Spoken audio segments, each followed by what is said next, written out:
Assalamualaikum guys. Tyson Fury is fighting Arslanbek Makhmudov in the latest Netflix card, and are you guys surprised that he's cherry picking yet again for his comeback? Because this fight stylistically is very easy for him, and Makhmudov is nowhere near his level. Let's just be honest. Tyson Fury, yeah, he got destroyed actually against Alexander Usyk, especially in the second fight. But still, you have to understand that Fury is a top dog. Like he is still a top level heavyweight, and the way I see it, first you have the absolute bottom level of heavyweights, mostly unknown guys. But I guess no disrespect to any of them, but I guess the opponent of Dave and I forgot his name in his latest fight, for example, he can be like one of them. And then when you enter the actual rankings, let's say from the top 6 to top 10, right? There you have like some real names. For example, fighters like Dave Allen, Philip Hargovich, Deontay Wilder now, Jarrell Miller, these guys, right? And then you have the absolute pinnacle of the division, the actual top 10, which is filled with guys like Alexander Usyk, Daniel Dubois, Fury, Wardley, or definitely Cabal, those guys. So, in my opinion, in this entire ranking system, I rank Makhmudov in, like, let's say 5 or 6, like not as high, but if as far as levels go, right? If Makhmudov is 5 or 6, then Tyson Fury is definitely 2 or 3, skill for skill. And even though Fury hasn't looked good in a while, it's because he didn't fight like any guys outside the top 5, let's just say. Because like, let's just forget about the Francis thing, because that like that wasn't the Fury, like that's the worst version of Fury. And I'm almost 100% sure that that won't be the Fury who we see in Saturday night. So crossing that Francis out, then we have the Fury against Usyk the 2 times. The thing is, Fury looked good against Usyk, the both the times. But the thing is, like, the second one, I guess, was a bit stale because he was getting hit over and over again.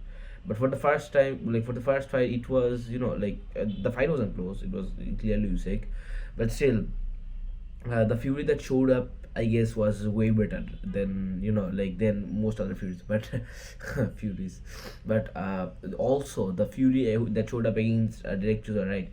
I feel like like this fight is like it will be very similar to the Del Boy trilogy.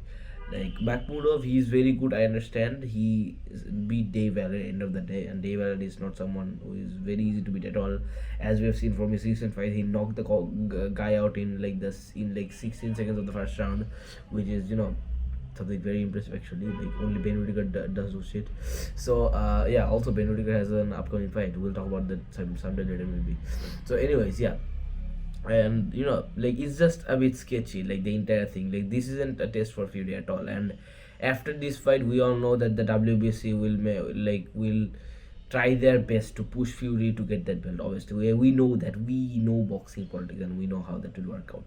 But the thing is, like, let's just talk about the entire situation, right? Because Netflix, it's an event by Netflix, which is a very good thing, because most of you guys, including me, like most of us, including me, can watch it legally. All obviously, I'm joking, guys, because we always pay for all of the pay-per-views, right?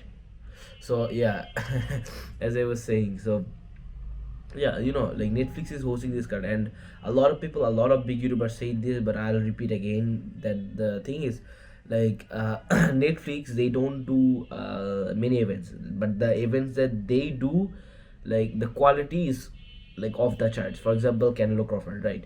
Jake Paul Joshua, Jake Paul Tyson, right?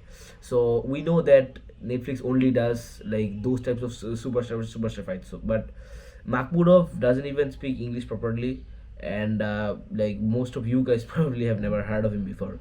So that just goes to show you like the level of superstardom Tyson Fury actually has. That he is being like he is able to sell out Tottenham Hotspur against this guy who can't even properly say English, and most of the casuals don't know at least. It's genuinely impressive. Like Fury's actual superstardom. So yeah, I'm really like excited for this fight, of course, but more than that, it's just like it's just obviously it's just it feels like a bit stuffed. Like the quality from those events, like the previous Netflix events and the upcoming ones, excluding this one, this one has a bit of a lower quality. Though I will admit, for the entire card, it's stacked. Like, I'll be watching a lot of the fights, definitely, for sure. For example, Fraser Clark versus Justice Huni. That's an amazing heavyweight fight, bro. Trust. And like, if you wanna watch some heavyweights bang, go see it, because trust me when I say this, the winner of this fight, in my opinion, will be Justice Huni, will fight someone else in the some big name in the top five. Trust. Like maybe the winner of Dave versus Philip, or Mosetown, potentially, like you never know, but they will definitely get a big name soon, or maybe after the next fight. But still, have keep an eye out for that now. And also we have Conor Ben's debut under the name of Super Boxing against, what was the guy's name? My apologies, no disrespect to him, but yeah, that guy. Dang, I feel really bad. But yeah, I feel like, yeah, Connor will easily knock that guy out, and Connor has knockout power, and we have seen how hungry he has been recently. And without Eddie Hearn, signing to a new promotion, yeah, this is definitely Connor's time to shine. Anyways, that's what's happening, guys. See you guys. Make sure to put your guys thinking. Inshallah, I'll see you next time. Assalamu alaikum warahmatullahi wabarakatuh.